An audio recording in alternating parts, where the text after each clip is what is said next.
That is the telltale boop of Sam Amick. His dial-up. I wonder if we could customize that so when it happens, it says Sam Amick has entered the chat with the athletic, the one, the only, the lovely, the talented, the depressing. The late. Yeah, I said depressing. Why? Depressing Sam Amick. I'll explain. Okay. I'm thinking of unfollowing Sam on Facebook. On Facebook, okay. Because he and Sam, God, I hope I'm not doing too much here. He was putting out pictures of his incredibly talented son, Ryder, who is a bit of a burgeoning actor. And I've known both of his kids, as he has with mine, since they were literally babies. And I'm dealing with my own empty nest syndrome that's 4 years off. But looking at his son, actually both his sons, because Landon was in one of the pictures too. Sam, I'm not going to lie, man. I went through that and I was simultaneously super proud and happy for you, but also like, dude, can you stop? Because this is depressing. I'm with you, buddy. Welcome to the family show here. Yeah, I'm putting all your business out there, Sam. You're welcome. But no, it's fair. Congrats. We got freshman, senior. It's the same, or junior, yeah, but same, yeah. Shout out to the Pleasant Grove drama department. Did a fantastic job with 12 Angry Men. Gabe Sandoval, give that man a raise. You're talking about the play, by the way, not like literally 12 Angry Men, like just in case anyone's not up on there. Yes, the play. Theater. Have you had to do anything like I just did where I bought $100 worth of mason jar candles to support the band? First of all, I love it. Although that sounds like, is that an Avery thing? That is an Avery thing. Buying mason jars for an Avery. They find ways of squeezing money out of you. Yeah, there's a lot of it. There's, buying some dinners for the kids when it's like 4 p.m. and everybody, as they're auditioning or practicing, they realize that nobody bothered to figure out food, that type of stuff. But good times. Well, watch this. Ready? Hey, Nate, remember you were saying earlier, watch this. You know who else got some money squeezed out of him by the NBA is Draymond Green, 5-game suspension. Nice. He's going to lose the better part of $1 million. Sam, I'll ask you this. Was that more, less, or about what you thought it would be? About maybe a little more. I thought, in the 3-game territory. But then, I don't know. The more you looked at the tape, I thought they might go harder. In general, it's funny because I understand Draymond is his own discussion because of his history. Mm-hmm. But that night, I was there, and I don't know how much you guys want to get into it. I had a pretty interesting vantage point of the fight because I was walking up to my seat at the arena and was much closer than I would have been if I was on press row. But NBA at large, part of me feels like I thought the suspension would be less because they're injecting all this passion, this intensity into the early regular season with the in-season tournament, with player participation policy. In my opinion, is like, all right, if this is what you guys wanted, then just let it ride. So in that regard, I thought maybe have the suspension be less, but I was probably overthinking it. And Draymond, as we know, is kind of the number one offender on their list. And of course, they're going to go a little bit tougher with him. What was the kind of everybody's take that night, Sam? You're there. Just from you seeing it when you saw it happen to, when those things happen, it's a little surreal because you kind of need to see it multiple times. What did you think? Did you think it would escalate as much as it did, even in the beginning with Clay and McDaniels? Just kind of take us through what you saw that night. Well, the funny part from a media standpoint is, you guys know Chase Center and the lay of the land. So I turn out of that tunnel and I start walking up the stairs, but I only got about 2 steps up. But now my back is away from the action, and all of a sudden the crowd goes absolutely wild. And because the fight breaks out, I did not see the very beginning. So I turn around, and now it's just like, holy SH, what's going on? And this is classic reporter. We report on these elite athletes, but I'm walking up to my seat with soft serve ice cream and a diet. And I have, my hands are full, and now I want to go into reporter mode, but what do I do about the soft serve ice cream? Because I can't find a garbage can. Priorities. So then I'm looking around. I'm hoping the security is not going to jam me up. They're going to let me like stand closer. But I also need to throw away the damn soft serve ice cream. So a lot was going on. But Wow. My reaction was mainly when I saw the backside of Draymond, pulling a human, and I didn't know who it was. I'm literally looking through the massive humanity and just thinking to myself, like, oh my God, is that a 27 on the jersey? Is that Gobert? And given all their history, and you guys know all about it, like we were joking that night, certainly that the second that Draymond saw an opportunity to just go put one on Rudy, that he was clearly pretty excited about that because he has not liked him for a very long time. But yeah, it was a lot. The last, I guess, little bit of color I'll share. Jaden McDaniels coming off the court because he was ejected. He's going to the locker room. And I look to my left and I see Michael Thompson, Clay's brother, who was on the Warriors staff. And he made about a 40 or 50 foot trek just for the sole purpose of walking all the way to the tunnel to greet Jaden. And they all of a sudden, probably 5-10 feet apart from each other, are exchanging words. But my favorite part was like they both were getting after it, like, cover your ears type stuff. And I asked Jaden about it later. And I said, man, I saw you getting into it with Clay's brother. And he's like, what are you talking about? And I'm like, the guy by the hallway. And he's like, oh, that was Clay's brother. Wow. He just thought it was a dude who was looking at him sideways. Sorry. Hey, what's doorbell? Delivery? And is your Slack open, by the way, too? Yeah, we're on fire here. Hold on. Say hi to Willow. Hey, Willow. What kind of dog's Willow? Yeah, let me close Slack. You're hearing Slack too? Yeah, that's fine. What a rookie. God. Yeah, right. Well, doing this. So interesting. So Clay's brother, just to recap, Klay Thompson's brother meets Jade McDaniels going towards the locker room. They exchange angry words, whatever, Christmas cards, whatever you want to say. And in the end, McDaniels didn't know that was Clay's brother. He just thought it was a guy. Yeah, and I don't blame him because Michael, it was one of those where, like, when someone's got something to say to you. I mean, Michael walked and looked him dead in the eye and was the first one to say something, and Jaden said it back. But I made the mistake of assuming there was some relationship or history. There's still more to the whole thing I would love to learn.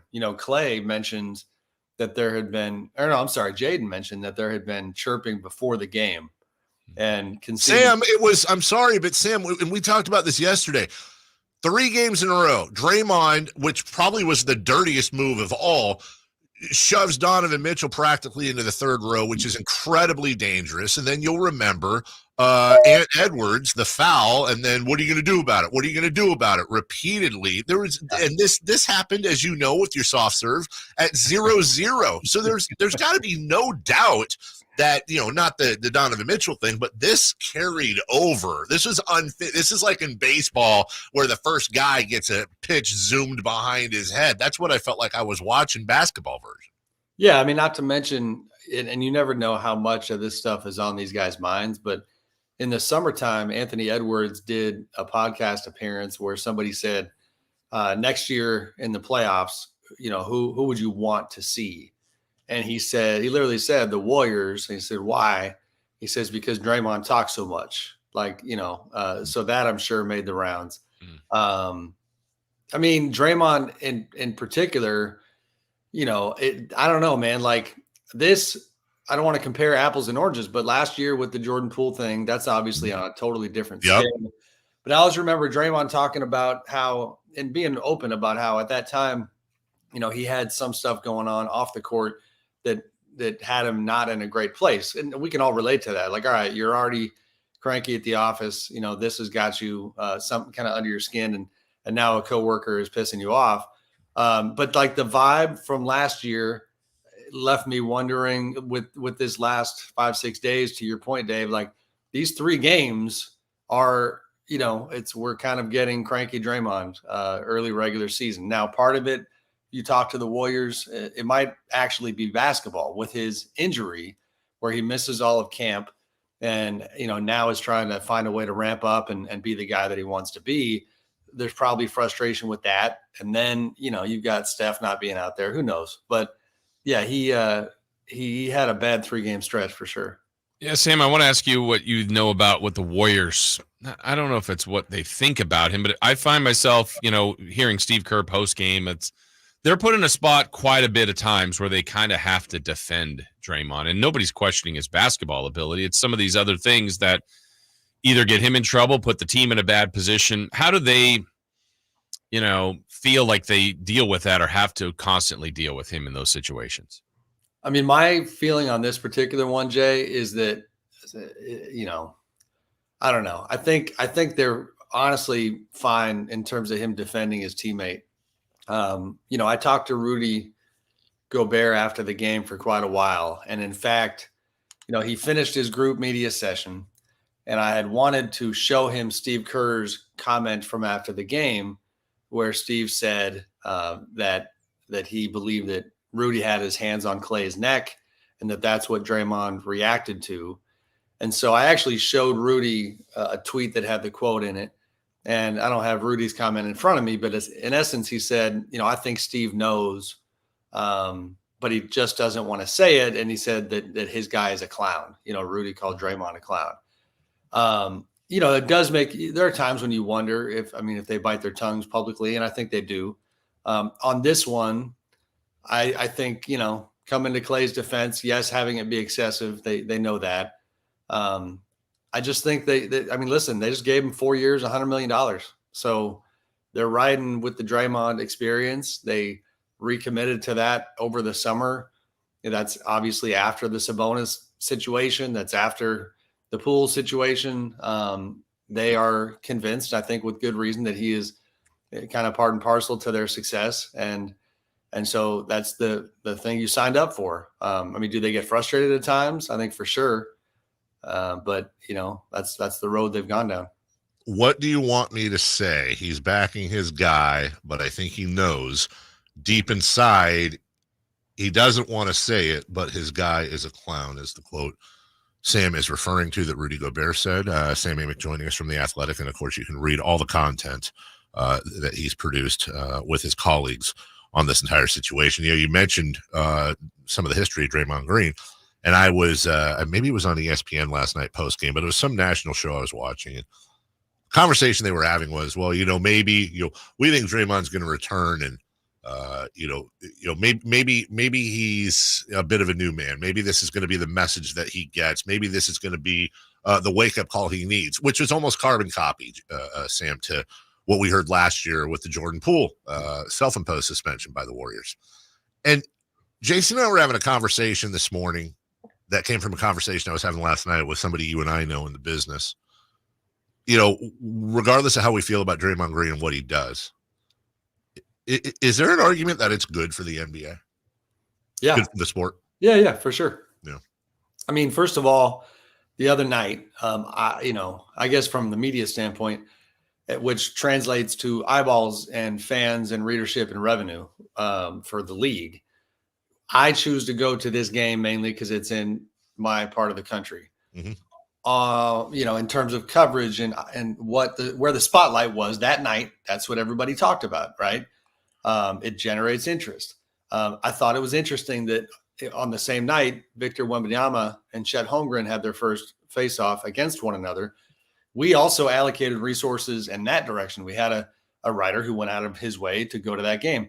You never know how the action's going to go, but if you analyze those two games that night, nobody cared about Wembanyama versus Holmgren, and I don't think that matters. They're going to play each other plenty of times.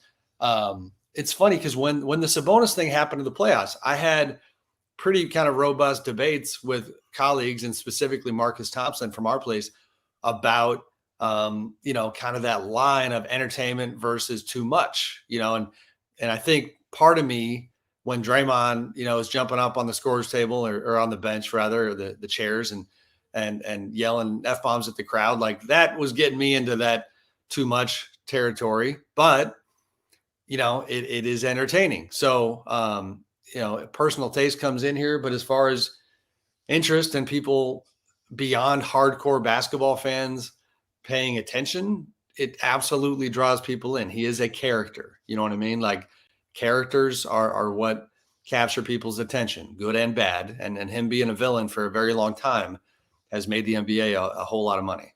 And we're going to move on to Kings here with Jason in a second. I just want to ask you one quick question. Look, you work for The Athletic, like most publications now, and Athletic, as much as anyone, that they follow hits. You know what articles are hitting and what articles aren't. So I'm not asking you to tell tales out of school, but am I correct in assuming that Draymond Green based content probably performs pretty well? Yeah, no doubt. Yeah. I mean, I don't even mind sharing this. The other night, it was a late night down at Chase Center, talking to Rudy, getting him one-on-one for what I do for a living is a good night at the office. And I was frustrated in the morning because we were trying to get the story up and it just took a while. And so because of the interest that you're talking about, you have this mentality of like, man, the audience is really thirsty right now. Like, let's give them what they want. But yes, I mean, Draymond sells, the Warriors sell, but conflict, it just does. I mean, that is a challenge with this job. You don't want to exaggerate, sensationalize conflict, but it absolutely exists within the NBA, and people find it very interesting. Sam, if you were to be writing then about the Kings, now that we've seen 10 games, they've been a little rocky at times, and now it's in a better pocket. What would you be writing about today about Sacramento? Today, I mean, honestly, De'Aaron Fox is just pretty damn good, Yeah. And Sabonis too. That was a hell of a performance by him. Like, my gosh, like I don't know the final tally on the AD side, but that first half where he just gave it to him. 29 points to 9, 29 and 16 for Sabonis, 9 and 9 for AD in 35 minutes. And fun fact, we've been saying all morning, Domantas Sabonis moves to 8-0 career versus Anthony Davis. Oh, that's very interesting. Yeah. Yeah, they looked really good, even with them giving up I watched the whole game, giving up some of the late lead. It was a really strong performance. Like, the NBA is a game of runs. I know that's a cliche, but you knew the Lakers would make a push at some point. The Kings kept them off. It wasn't too dramatic down the stretch. They looked fantastic. And the other takeaway there is, like, and as far as the fans and every fan base goes through this, is that reminder to just try to be more steady Eddie than reactionary early on in the season, because it was only about a week ago that Kevin Huerter forgot how to play basketball, and De'Aaron Fox might be out for a very, very long time. And now you see their fortunes turn. They look really strong. The Huerter one in particular cracks me up, just because to bring it back to even the family stuff. I've told you guys that my youngest son is become a Kings fan, and he's been debating which jersey he would like me to potentially purchase. But he's a little, what's the word? He's a little too reactionary to the performances. It's like, oh, it's Kevin because he's my redheaded buddy. Yeah. But wait, he forgot how to shoot. Do I want that jersey? You know what I mean? Like, Sabonis is struggling. Do I want that jersey? But they're a good team. The offense, looking like the offense we saw last year, was fun to watch. I mean, I tweeted about it, 86 points midway through the third. Just, the Lakers had nothing for them defensively. That's a teachable moment, though, for a dad, isn't it, Sam? Like, look, you pick your guy and you stick with him through thick and thin. We don't have any bandwagoners in this family. It's true, but then, like, when you're at school, and I mean, let's just game this thing out. Worst case scenario, Sure. Kevin continues to struggle, and he's playing for Charlotte before the trade deadline comes around. Yeah. I mean, that's you're out $100. 140, man. He's looked. Yeah, he's looked. I looked.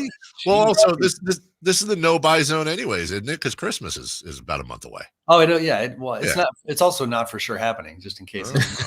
I have actually some advice for Sam. If I could chime in. Absolutely. I'm very sorry. My name's Nate Littlefield. Sam Amick. Great. Use your media discount at the Kings game, and you will get a nice discount on jersey. Wow, that is good to know. It's large. It's a large discount.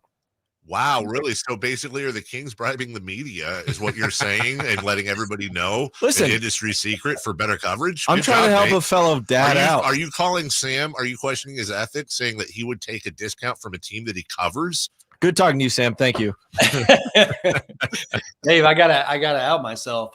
To that point, when I took Landon to a game a couple weeks ago, I went to get him some food, and I happened to have my credential on. And I also learned that day that there is a discount on food for media members, because the lady looked at the credential, and it was like a Polish, and suddenly the Polish went from $15 to $7.50 or something. Wait, hold on. Wait. The media credentials get you food discounts? Yeah. I didn't know this. Well, I hope I'm right. This one employee. Well, it worked. Maybe she just liked you. Engaged. She watches you every week on YouTube. She's sweet on your article. We're getting in all kinds of trouble today. Yes. One last thing, Sam. I know we're running out of time. How closely are you watching what's going on with the Bulls, Zach LaVine, everything kind of going on with them? Should we be watching that? Oh yeah, big time. My favorite part of the LaVine thing is that it tells you, like, once that news comes out, essentially that both sides are going to work to have a trade take place. It's very revealing in terms of which teams around the league are inching towards wanting big time help, meaning that they're not happy with how they look. So when you start hearing, and again, I don't know the exact status of talks or phone calls that have been made, but when you start hearing like Hawks and Knicks and Heat and Lakers, I wondered about the Kings. I've not heard that they're going down that road, but like, you just learn about the teams who don't love how they look in the mirror, because a player of Zach LaVine's ilk and profile would require significant capital to get him in return. And so if you're even flirting with that kind of an idea, then you're probably going to be pretty active from now until the deadline. So that first name, like a LaVine that pops, I always find it really helpful, because you then get a better sense of the market and what that whole ecosystem looks like. Sam Amick from The Athletic joins us each and every Thursday, and go ahead and read him and download the app at theathletic.com. What was your dog's name again, Sam? That would be Willow. Willow. What kind of doggy?